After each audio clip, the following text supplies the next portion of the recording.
अपना प्यार दे कमला।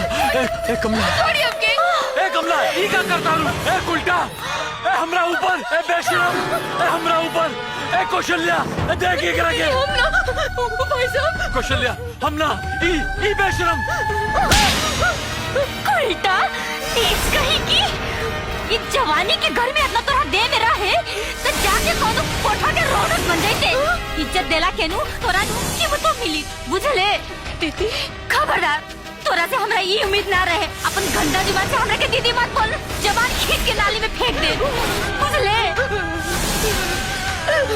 कुछ ना कह दिया, वो पैसा कुछ ना कह दिया, कुछ ना कह दिया, कुछ ना कह दिया, कुछ ना कह दिया।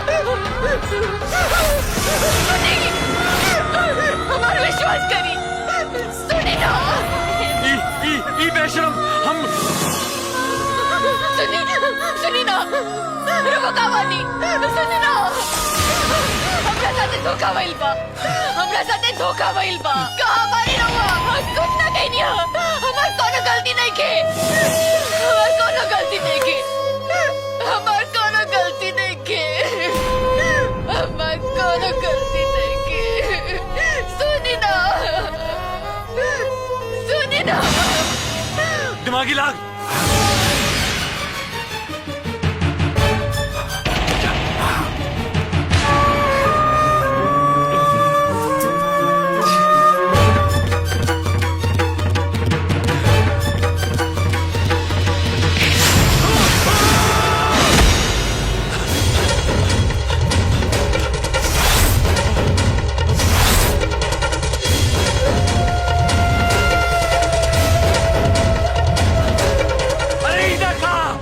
जी का बुलावा, अरे सरपंच जी का बुलावा।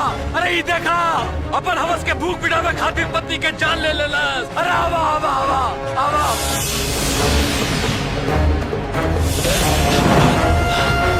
हरामजादी, तोरे कारण हमरा भाई के जान गई। अब तोर जान भी ओकरा से भयानक तरीका से चाहिए, समझ लो। चल चल चल, ले जल्दी ससुरी। हमरा पे झूठ इल्जाम मत लगा। झूठ इल्जाम मत लगावा। हमरा भाई के मार देला। ई देखा देखा, ई देखा, हमरा छोट भाई के मार देला। एक उल्टा हमरा छोट भाई के मार देला। मुखिया जी, मुखिया जी, हम बर्बाद हो गई नहीं मुखिया जी।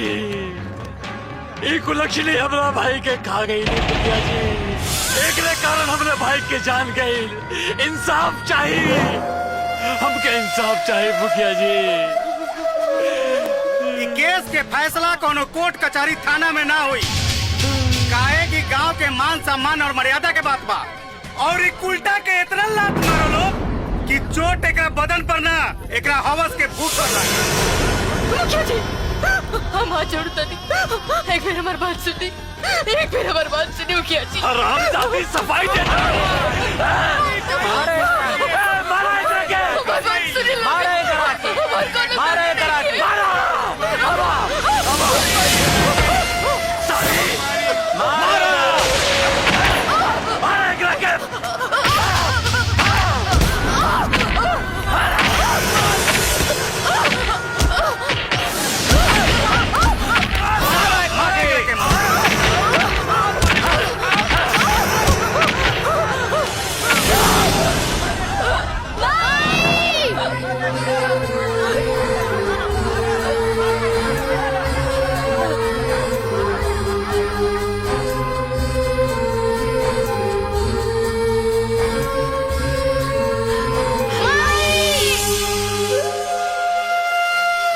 साली।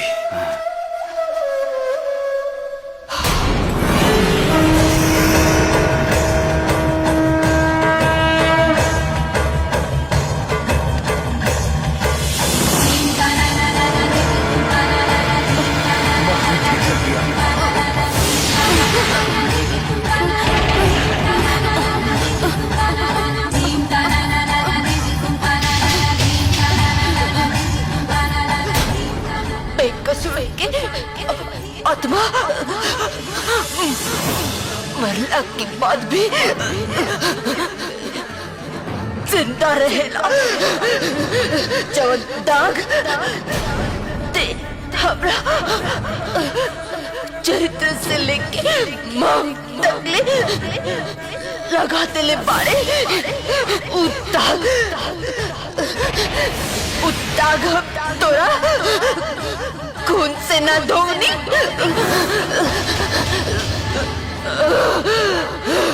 तेगो मर्द की बेवाना कोटा के रट